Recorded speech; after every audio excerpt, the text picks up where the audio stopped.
Well, now to Georgia's other breakaway republic, Abkhazia. Its troops are on the move towards the security zone in the Gali region. They've also resumed massive artillery fire in the upper sector of the Kadori Gorge. Our correspondent, Alexander Luchaninov, has joined the troops and headed for the Georgian border.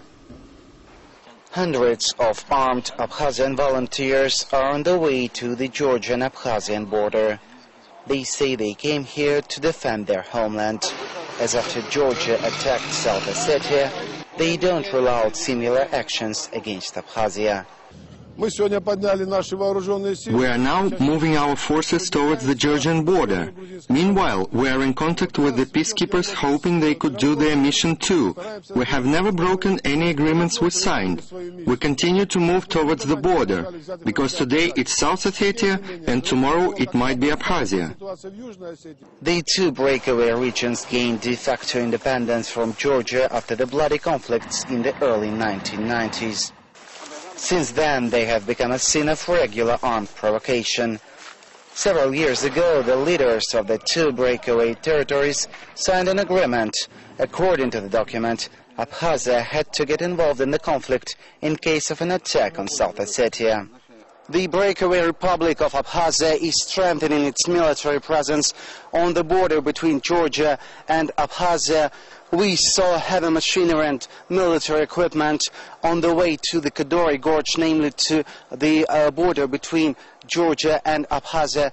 We still don't know any details about the operation, the number of equipment and the number of soldiers, but Abkhazian officials say that it can be a response to the recent aggression from the Georgian side against another breakaway republic, South Ossetia. But as I've mentioned before, we still don't know any details about this operation by the Abkhazian forces. Military, aviation and artillery. This was an Abkhazian response to the Georgian aggression against South Ossetia.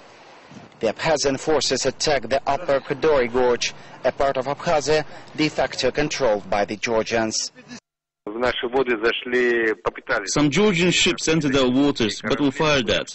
They moved away, but we believe one was sank. Some Georgian websites also confirmed this information. On the whole, it's calm. We also began to force the Georgian military from the upper part of the Kadori Gorge.